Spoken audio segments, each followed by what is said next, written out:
hodgepodge of three different things that I think actually I'm going to try and argue are somewhat related anyway. If I go to the next slide, that will help. But first of all, I just want to recognize that this is a joint effort. I have a lot of friends on this. Amy Hubschman and Ross Brownson actually are co-authors, and we are pretty sure that we have an in-press article on this topic, or at least parts of it. That's a separate story that I won't tell you about. And then others, as you'll see here, Jody, Bethany, and Brian have been really influential and good partners in developing this. So I really want to do three different things today. Aren't necessarily in this order, but basically I want to talk about the importance of context.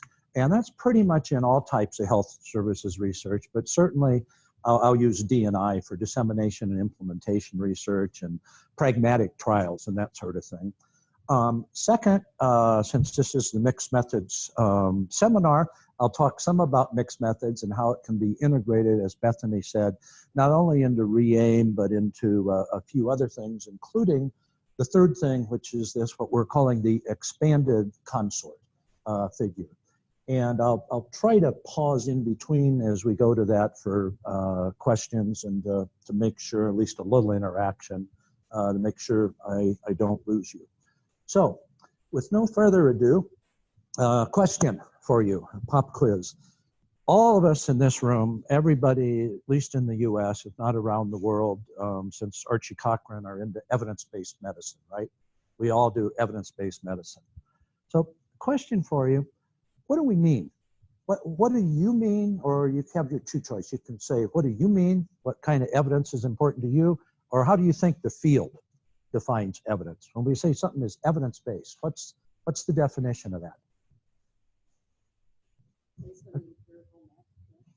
Based on alternative facts. You're baiting me. I won't go there. She said not based on alternative facts, but based on empirical methods or the scientific method or something. Okay. What else? Anybody a little more specifically? Evidence on what in particular? What context are we concerned about the evidence in?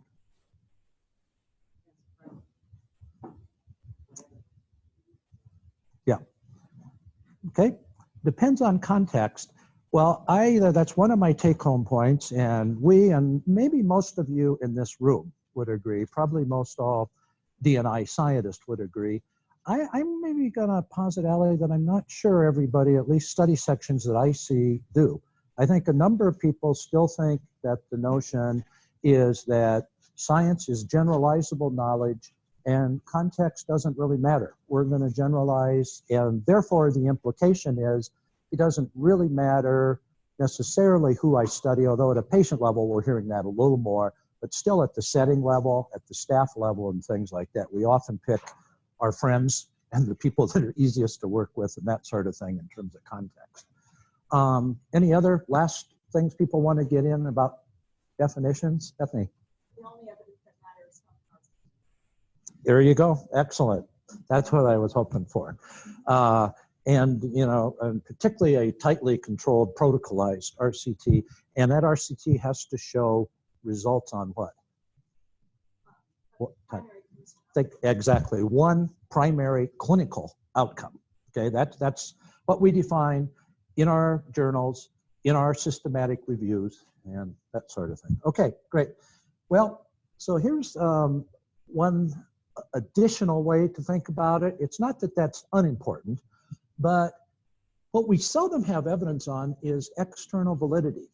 And by that, we mean several different things. I'm not going to get into textbook definitions, of which there are slightly different ones, but seldom do we even report, and hardly ever do we require. When you look at an evidence-based program or something that's listed there, you almost never see information reported in detail on the context or the setting, or if you do, it says, well, there were 5 settings and here's a table there, but you hardly ever hear about, well, who did you exclude settings? What were the requirements to get in? Who did you exclude, and how representatives are those settings or the staff that are intervening?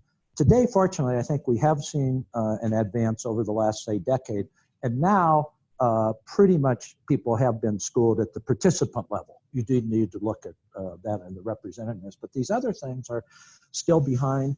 And then the last one, which I am going to touch about too today, sustainability. What happens after your intervention or your program, your study is done? What happens there? And I think you all know the answer to that, right? Things go back to usual and we go on to our next study and things revert to usual. Okay, so that's background. Why are these things important? Well, at least for these reasons, we've talked about kind of the first two. I'm taking a slightly different tack today in this paper we're talking about, and also arguing this is really important for transparency in reporting, so that both potential adopting settings in clinical or community settings and also other researchers can understand more what's going on there. And I also argue that most of you are probably aware at all levels of science, from the most basic to the most applied, more so in our applied thing, there's a huge problem with failure to replicate. But we posit, and I'll try to illustrate why, that this notion about failure to report on context is a big part of the issue of why we don't see more replications. And it may just be a lack of generalization. But rather than do that, why? Because you study things, particularly one research group studies in a particular context, somebody else tries it but isn't quite aware of the contextual differences, then doesn't replicate, and then everybody, gets in a big brouhaha. So some of the characteristics of D&I science, as you can say here, I just want to circle. This is used by NIH, not uniformly, but to talk about key characteristics. But you can just see some of the things circled there. Context is critical, representativeness, generalizability, relevance, sort of thing. Too often, I stole this slide from David Chambers, who, by the way, is the Director of Implementation Research at the National Cancer Institute and is going to be out this fall to talk with us at one of our other workshops that Bethany and crew, Brian and crew are coordinating with us on. But the field of dreams notion actually isn't true in reality. If you build it, often they won't come.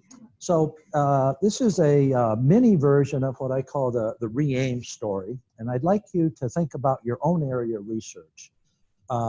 First used like in cancer prevention, but it can be, say, immunization or weight loss. Think about that.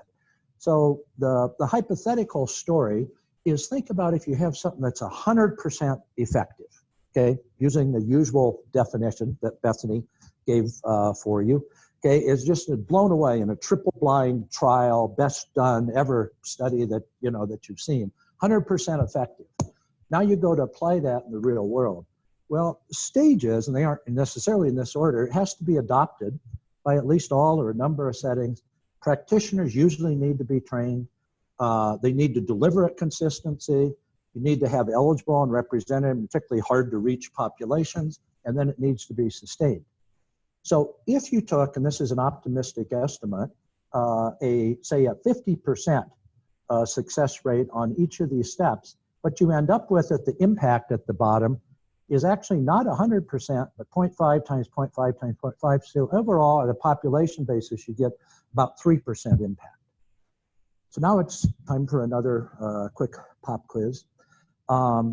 What's the moral of this story, and what can we do about this? Most people are demoralized when they tell this story, saying, "Oh my God, it's research." So, what might you do to improve this this 3%, and or what's the moral of this story for those of you that aren't sick of hearing this from us tell it 3 or 4 times before? Becca? Discuss or address context. What else? Anybody else?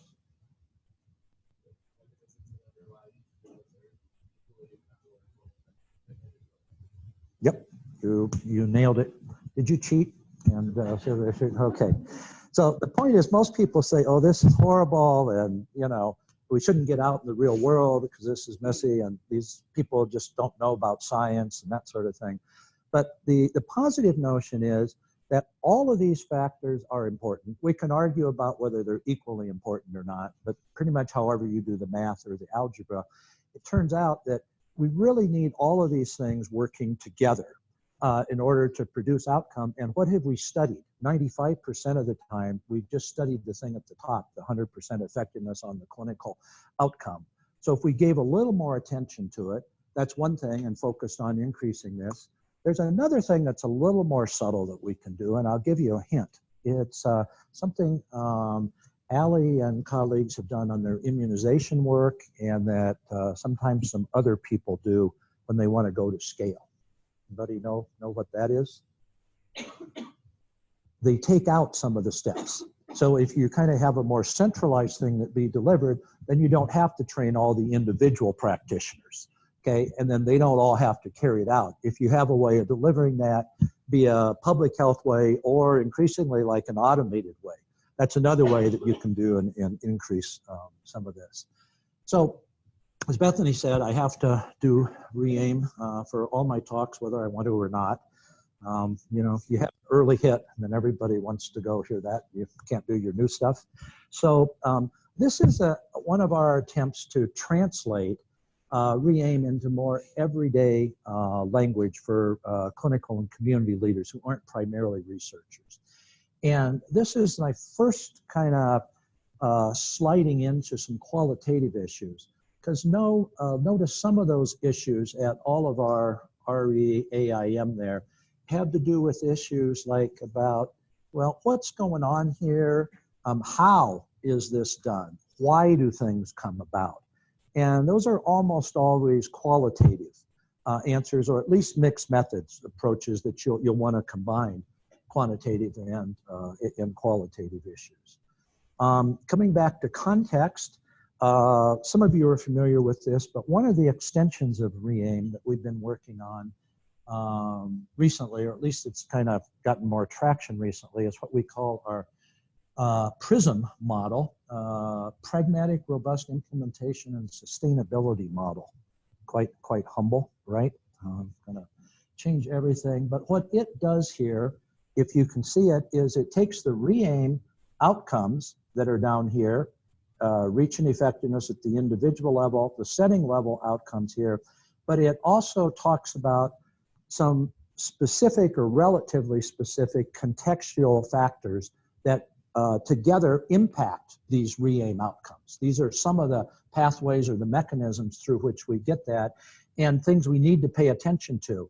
The characteristics of the intervention, for many of you that know Rogers' diffusion of innovation theory, still is kind of the definitive source there. Thinking about the organization and multi-level one there, the various stakeholders, multi-level. Pretty much all of us talk about the external environment. It's a little tougher to nail that down, but it certainly has to do with things like policies and incentives and guidelines. One thing that's a little more unique we talk about is the implementation and sustainability infrastructure. That can be both resources, but the way that workflow goes on, what you're held accountable for, that sort of thing. And these things together then produce some of these impacts. At least that's our story, and we're sticking with it for a while now. One mixed methods thing, kind of tying these up of Ream, is a just published paper that Jody Borsica-Rapin, who's a member of our team, and myself published here. And here's some of the examples. I'll come back to this later, but you may or may not be able to read some of the things, but we take the Ream elements and then some of the questions here that I think are really important to understand what's going on. We want to go beyond just reporting it, because it's good to know the information, but if we want to learn from it, build on it, improve in the future, we kind of need to know what's behind it. So like questions here, well, what factors contribute to reach? What might have been done to get more of the target population there? Down in implementation, how was the intervention implemented?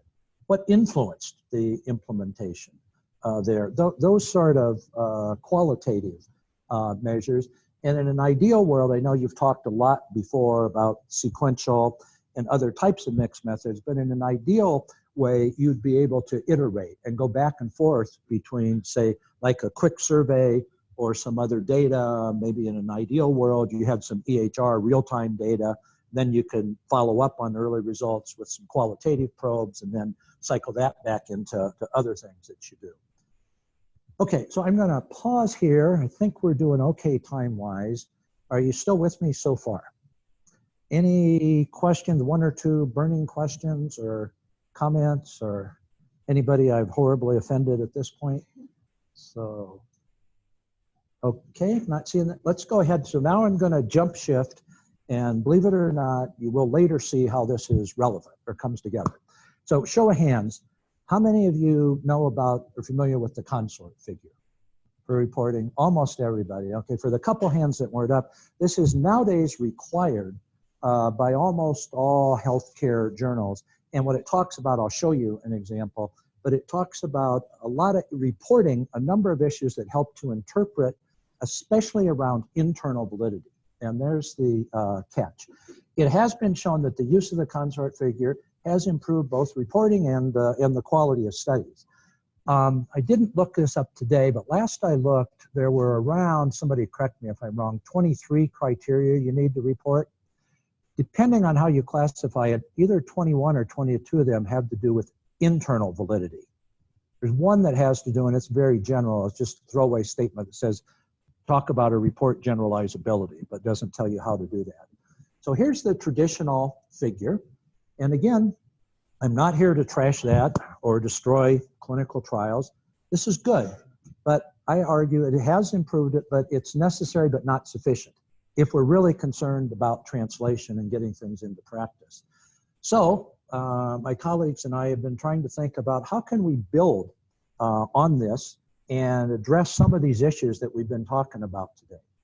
Well, just to get you into what then is going to be a series of slides at what I call different contextual levels, this is kind of the existing one in REACH, though we often don't see it, where you talk about total number of potential participants, who's eligible and who's excluded by investigators. A number of people don't report that, though, even that, but then they almost always report eligible and then the number of percent that decline. Sometimes they report who's not contacted or other reasons why. Seldom over here do we talk about reasons, though, why people are included or excluded. But big progress on this. Again, compared to a decade ago, much better reporting, not 100%, but much better. Let's take that same reasoning now in consort, though, but talk about some of these other levels. And in Ream, we talk about at least 2 levels of adoption. A setting level, or contextual level there, and for those of you in clinical or healthcare settings, that might be a healthcare system, okay? And then underneath that, another setting level, you might have like different clinics, okay? Or even different teams. But there's always at least one setting level, at least in experiences I've seen, and then there's a staff level. And for simplicity today, I'm gonna just talk about one setting and one staff level. But often these are nested or nuanced in that you have like a clinical lead, and then you have maybe providers under that, under staff, and then often, depending on the intervention, you may have somebody like a staff in LPN or somebody that actually does the direct service and things. So these are nested, and here are the questions you see, and I put in red or whatever color that is, some of the more qualitative issues that are involved there, understanding several setting level factors. The Ream definition that we rattle off is what's the participation rate and representativeness of people. But we also need to go beyond that to go down, like in this paper that Jody just published here, and understand what's behind it. What are the reasons here? And that goes at the staff level too. And the reason why, I don't know if anybody would confess this or not, but I'll just posit that it's true from my years of experience getting all these gray hairs, is that what we do, and there's not necessarily anything the matter with it, is we usually cherry pick our best settings. Okay, we talk to our friends that we know. We talk to people who are good research colleagues that understand in our practice-based research networks. They're interested in research. They know that. They have good EHRs. We know we can extract data from them. Okay? In terms of the staff, well, we usually don't want to overburden them, so we ask for some of the staff and maybe a champion, maybe the ones that are the most experienced. Now, I want to be clear, there is nothing the matter with that whatsoever. That's an important part of science. What I don't like is when you aren't transparent about that and you don't report that. And so the implication people draw is, well, this will work anywhere, in any setting, with any staff, that sort of thing. So that's the issue in my soapbox. I'll try not to get off on it so much. Now we're doing, Megan.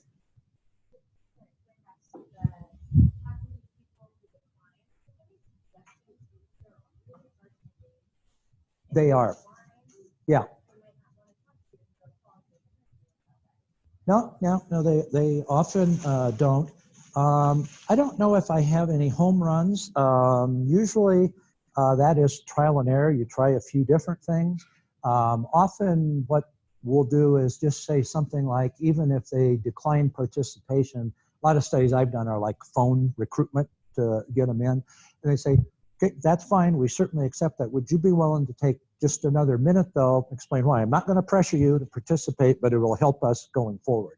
We can do that. In the old days, we used to do some mail outs and ensure them that it's going to be anonymous, that sort of thing.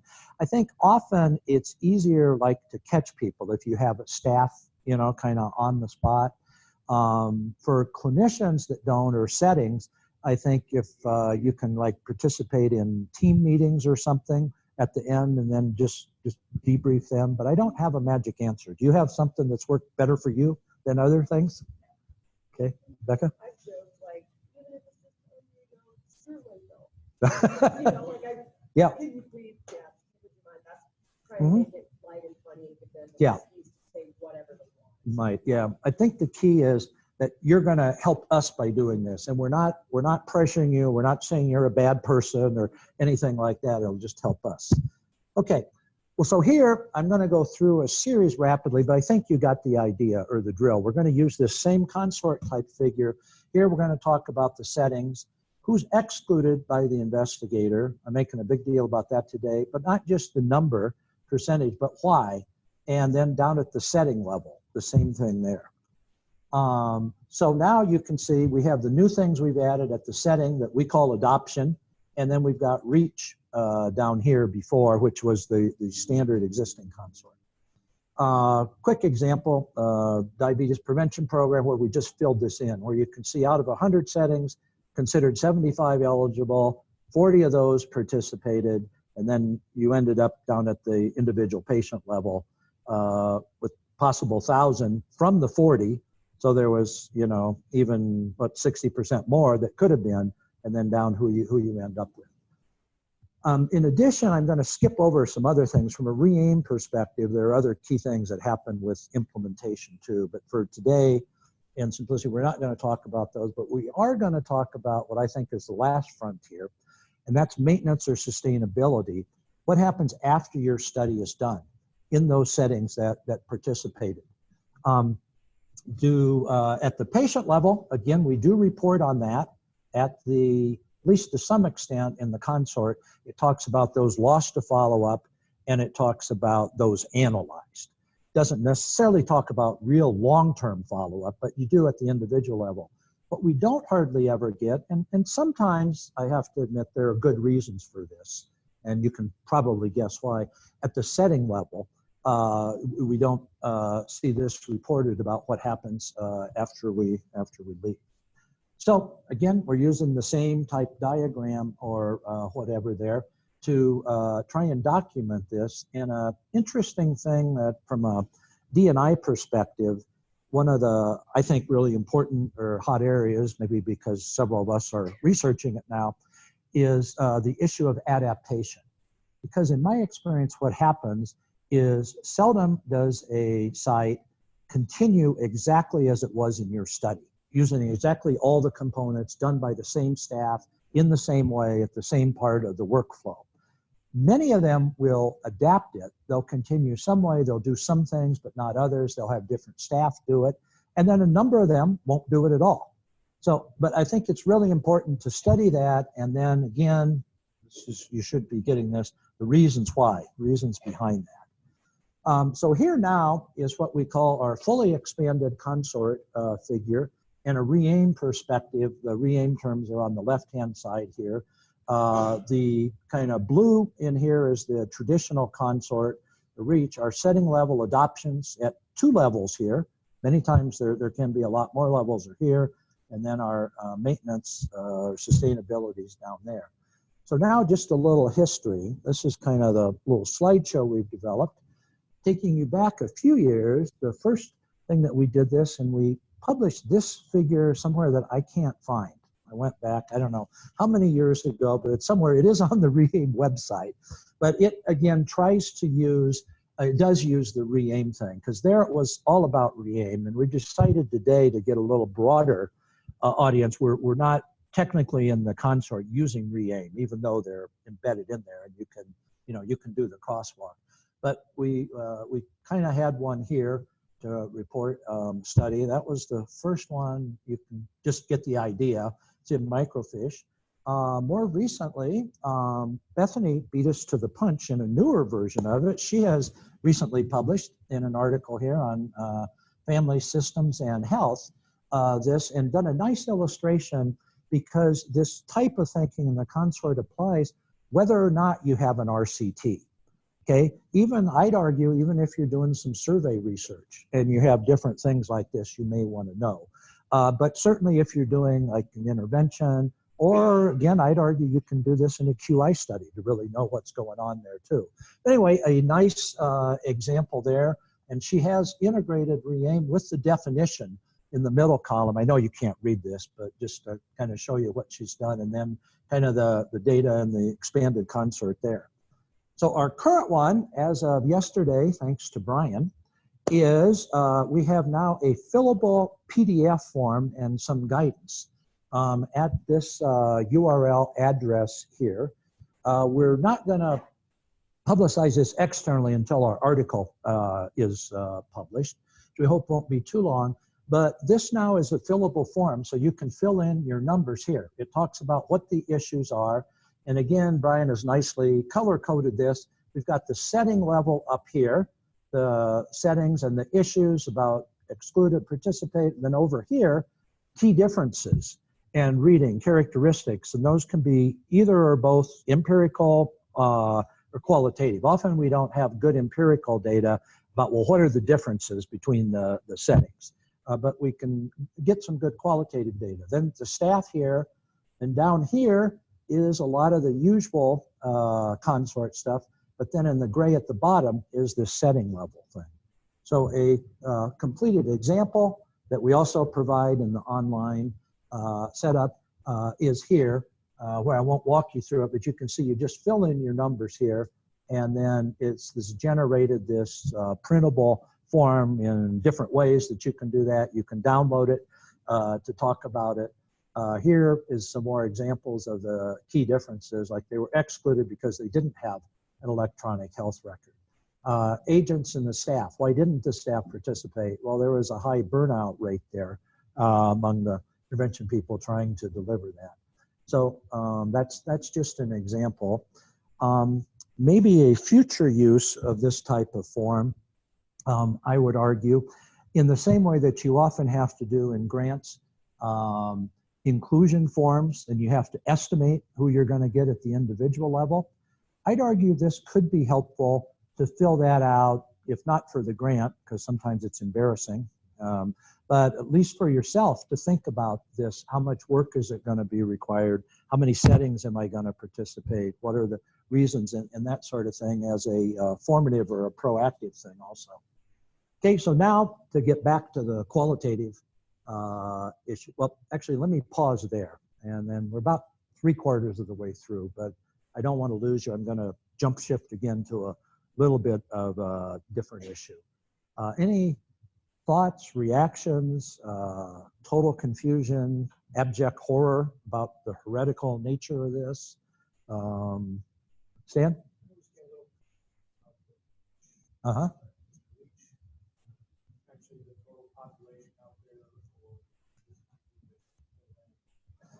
Yeah.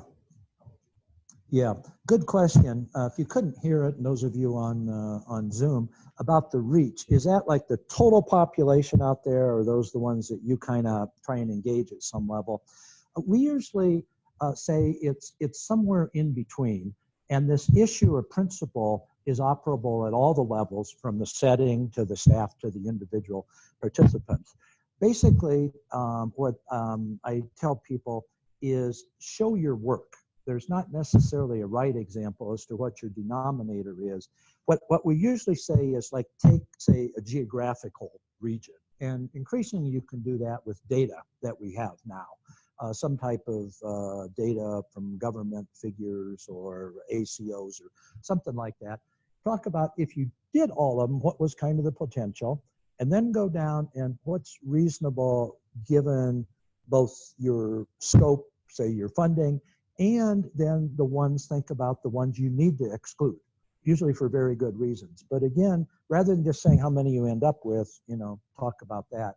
And then often that still is squishy, and it's tough, admittedly, both at the setting and the individual level.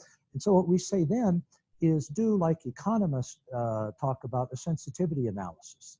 So give us, if you're really hardcore and you're going to say all the overweight people in Denver, I wanted to give us that, and that's kind of a worst case scenario or whatever. Well, and then give us one that maybe the way it traditionally would be done, that, who was able to reach, who came in at least 2 times for that, who we could have good data on to contact in our practice and stuff. And the truth's probably somewhere in between in terms of that denominator. Good question. Rebecca?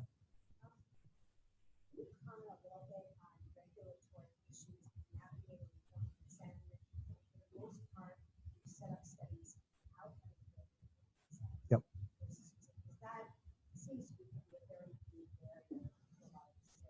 Yeah, I think it is. The question was about informed consent. Yeah, and I don't know I have anything intelligent to say, other than you need to think about it. If you anticipate this, at least talk about it and the importance. I've often had to have, I've had like 4 different IRBs in my life. Often they give you 3 different answers anyway. Sometimes not 4. We're getting a little more standardized about that and what's required and when you can do opt-in, when you can do opt-out, and that sort of thing. But sometimes going back and forth, I think they kind of understand the importance of it for drawing generalizations. But I don't know. We did one study, I probably talked to some of you about before, my own health report, at 11 different settings around the country. And we literally did have about 7 or 8 different perspectives on issues like this on reporting. So maybe we'll save here, and if somebody come back in the general discussion after I finish, somebody may have a better answer, or you may have had more experience than I have dealing with that. So now I'm going to switch and just bring it home about qualitative and mixed methods aspect, and then do some summary comments, and then open it up to you. So again, the qualitative reporting issues, both in Ream, and if you're interested on this expanded consort that we're selling, and if you sign up by the end of this week, Brian's going to give you 10% off. So I hope you'll all rush and sign up for it. But the qualitative info can help us understand the how and the why issues here. It also can provide a more in-depth understanding than just having like electronic data or even survey data. Usually we can understand that. And then most importantly, I think the use, even if you don't totally integrate or mix them, having a convergent types of assessment really help you. And again, my perspective, in an ideal world that we haven't really done, but we hope to do more of in an iterative fashion, so that they inform. The quantitative informs the qualitative, informs the next step that you do down there. So again, back to a slide from Jody's paper here. I'll just read you a few examples here. Again, back to the Ream elements of the different types of qualitative strategies that can be done. These are examples, definitely not exclusive or the best way to do it, but like with Reach, you can do a focus group there of potential participants before you begin. Effectiveness, some ethnographic approaches in the setting to observe and look at the outcomes and reflect on why you get heterogeneity with different patients. Adoption, key informant interviews there. with stakeholders at different levels may be useful. Implementation, the example we gave here was photo voice with participants as they move through it, and kind of tying in with some of those that you were talking about, the M-Health and things, that kind of narrating their experience as you go through. Maintenance, both interviews and observations post-program. There's some ways you can do that. So we know this isn't for everybody, particularly on this paper that we did. We had the infamous third reviewer problem, and 2 reviewers just loved it and were ready to go. The 4th one just absolutely hated it, and this was totally heretical and ruining the whole purpose of consort and that sort of thing. But there are some legitimate concerns about this, and as scientists, and with back to the publishing type thing, we know space is limited. One of the reasons that rather than having a whole different table or figure is we have to do the consort anyway, and often you can get away with it's a figure. They don't necessarily limit your figure. We figure you have to report the figure, so maybe we can expand it a little bit more and sneak in a few other things. But it does take more space, and some people already, are put out by having to do the consort. Some people will argue, and we can talk about this, that there's just no time or no money to collect these data. I'm just stretched too thin collecting my primary outcome data. It's just not possible. In general, my response to that is most of these things, if you just have a good PRA or study coordinator that takes notes as you go along about decisions that are being made, you address most of these. I'm sure Megan and others hear this a whole lot, just not room for qualitative reasons and stuff here. I just got to get mine done. This is what the funder wants, is give me the data, these qualitative things. Often, as Stan implied there, often we don't have good data on many of these issues. Well, what was really the difference between the staff members who took part and who didn't? Or what about we had these 84 practice-based clinics, networks out there, and we know, 30 of them participated. We've got a little data on their size and a few other things like that, but we really don't know not. So it's true, you don't always have the data, but I guess we argue reporting what you have and thinking about the future might be good. The bottom line, and I personally think the most important reason, is it's a culture change. We're acculturated. Most of us grew up on clinical trials, and we learned to report a certain thing. We learned to think a certain way. And that, again, going back to our criteria, is about 95% internal validity issues. And it does require a little bit of thinking and doing something different, and even more so, kind of opening yourself up a little bit if you're really transparent, and maybe finding out, well, this might not be something that everybody is going to take and should be adopted nationally. Conversely, why might it be important to try and overcome these barriers if we can make it hopefully a little easier for you, as we've tried to do with Brian's assistance?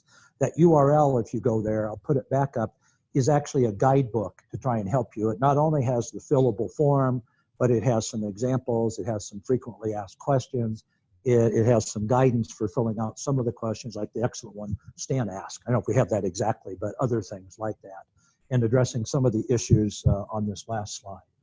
So to kind of close here, I think my next to last slide, why is this important to do this and do it in the mixed methods way?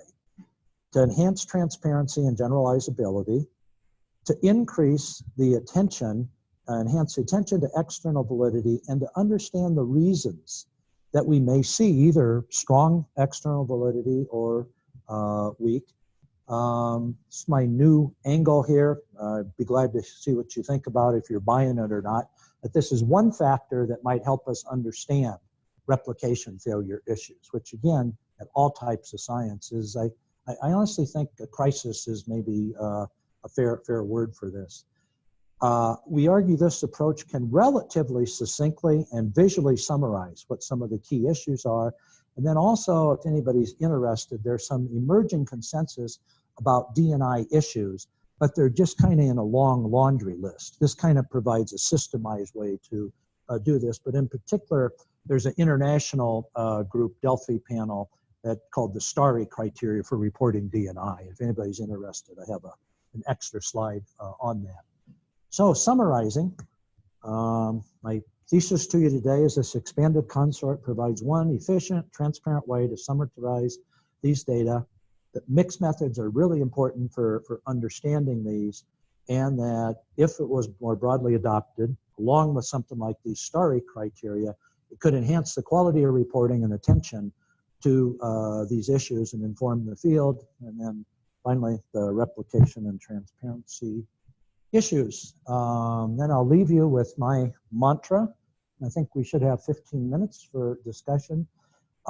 Is I like to say that the goal, you know, if you had unlimited funds and unlimited time, that we're not in one study, but over a period of research, that what, from my perspective, thinking about context, would be what we would want to know about science and has to do with generalizability is, well, what program or policy components, what we call the effectiveness or the efficacious or key components, are most effective for producing what outcomes? That's another issue of generalizability we haven't talked about today. But some of the things that produce the best clinical outcomes have really backfired in terms of quality of life outcomes or vice versa. And then the things that we have talked about today in blue, for which populations or recipients, in what settings, when implemented by what types of persons, under what conditions, with how many resources, another critical issue we didn't talk today, and how and why do these results occur. So that's it, and open for questions, comments. Thank you. Stan?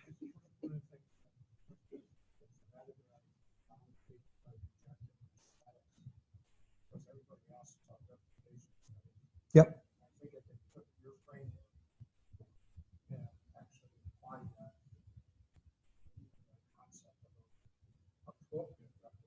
Yeah. Yep.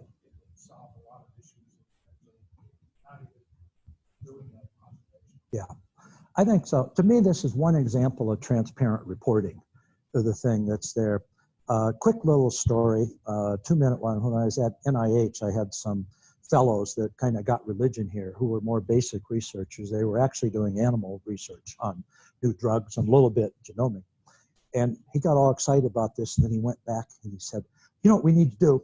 We need to not just take male mice of, you know, strain, blah, blah, blah, but we ought to look at this across there. And, you know, you could imagine the reaction. He just got pilloried. This is the worst thing you could do for science. You never want to do that. You know, you have the one that, you know, strain, and that's what science is, and that's all we need. Anne.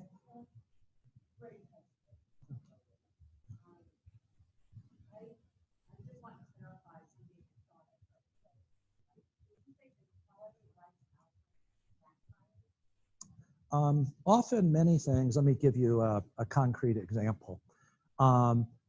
Sometimes when a regimen or an intervention is so intensive to produce a clinical outcome, and I'm just going to exaggerate a little bit here, sometimes at all cost, that can produce other side effects. Those side effects can be biological, or they can impact functioning, or other things that you can do. Often the new cancer treatment drugs are incredibly, and we want to do them, but they have incredible, people can't work. They're unemployed if they do that. My favorite, that some of you heard, and I'll do it in 2 sentences, I promise Bethany, diabetes, A1C. We know lower A1C is a good thing. But past a certain point, and when you have complex patients that have other things, and often to get that down, you create hypoglycemic attacks and all sorts of other things, often unintended consequences. Either people set out to do this, they're well-meaning, but when we don't think about the big picture, that's kind of what I'm summarizing, the big picture about where, what's happening, what outcomes, that sort of thing. Yeah, yeah. So right now we seem to be very focused on which appropriate patient reported out. Right, right. Is it the same that when we're looking at patient reported outcomes, should we also be looking at the effectiveness of patient reported outcomes? Yeah, I would say yes. You know, probably the real answer, you know, is my favorite one. You've heard me say before, it depends. But in general, I think so.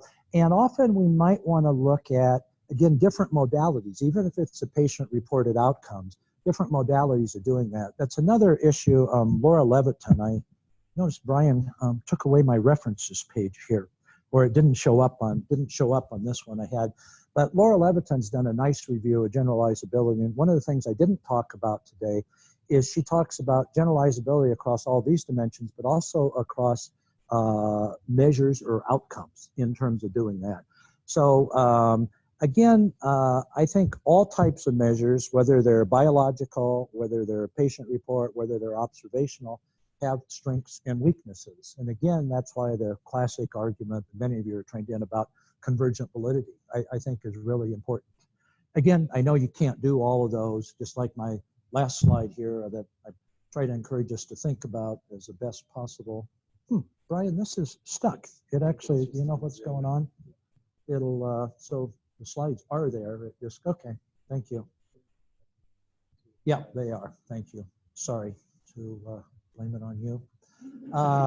So here's the operator error as usual. So here are these starry criteria, if anybody's interested. I'll come back. I do have a series of references there. And maybe that's enough for now, I think. But we've got maybe 10 more minutes. I'm told we do need to be out of here, you know, at the crack of the hour, or something evil is going to happen to us. But a few more, yes.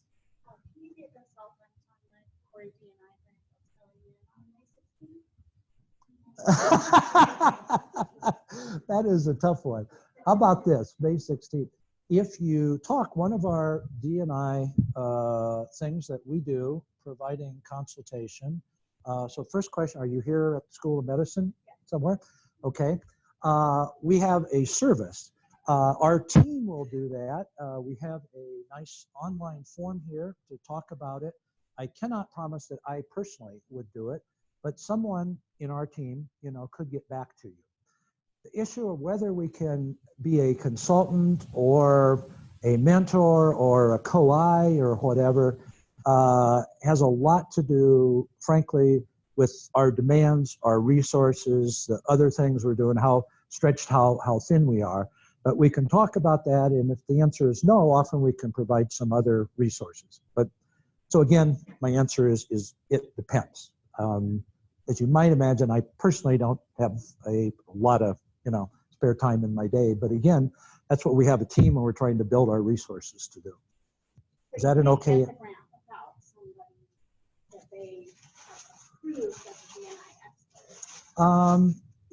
Yeah, depends on where you're going at PCORI. Like I said, it's a lot of things. And also, you know, not all of the experts, and believe it or not, sometimes even the best experts aren't necessarily in Denver, too. And increasingly, it is possible to do things, you know, nationally. Allie, was that an okay answer? How'd I do? Okay.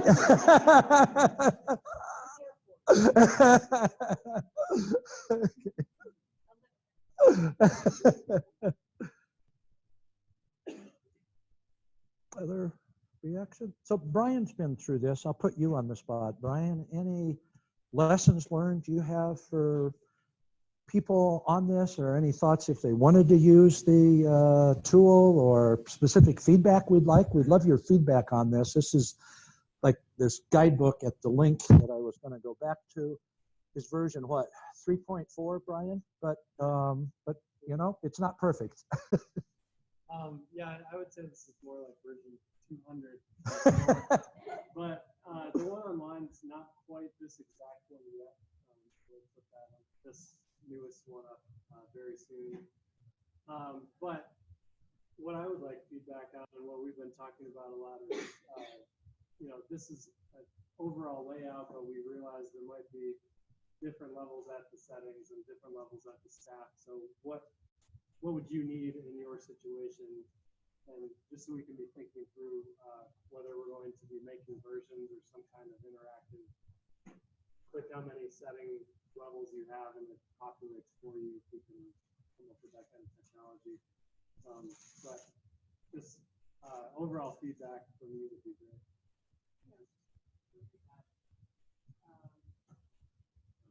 What about how important is it?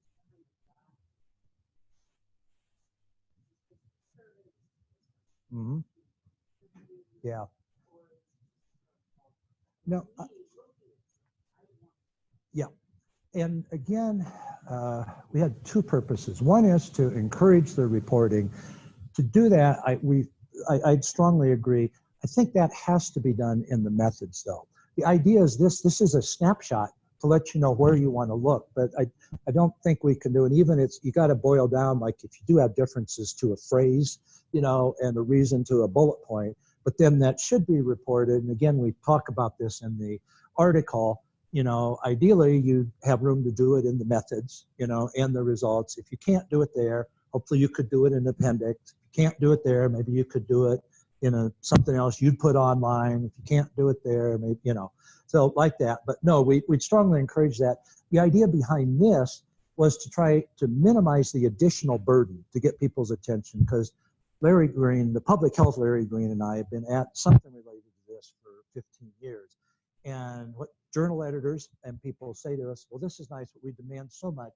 We just can't have one more, you know, reporting thing. I know it sounds like it's kind of like asking primary care docs, well, it just takes, you know, 2 more minutes of your time. It's kind of like reporting and that, but we're hoping that this is, you know, since you already have to report the figure, and what all we could try to squeeze into one page, even though it's a little bit microfiche. But no, really good point. Those other things, examples, how did you get this, you know, what were the results, the measures? Good. Again.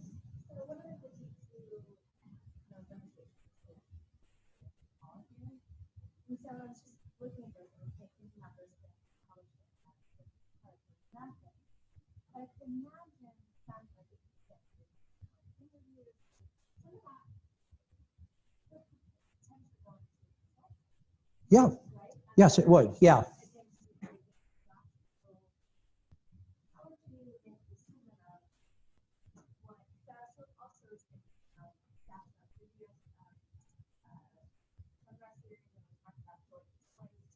Yeah.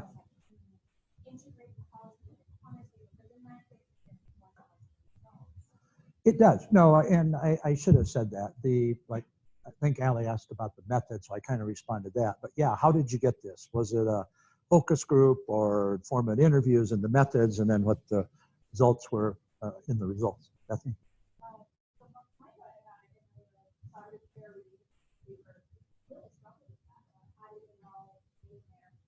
And I don't know if you noticed, but in the expanded CONSORT diagram that we have with our paper, we did not put the qualitative stuff alongside.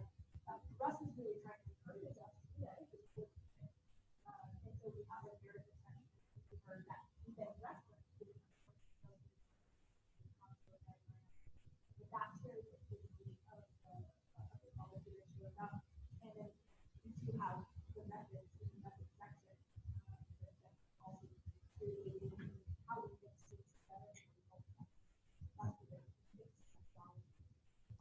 And again, you don't have to report all of this. I personally think it's nice to kind of have the figure to see it, but you can obviously say other, like the adoption results are discussed elsewhere, you know, or contact the author or whatever if you feel you don't. And often you may really not have room.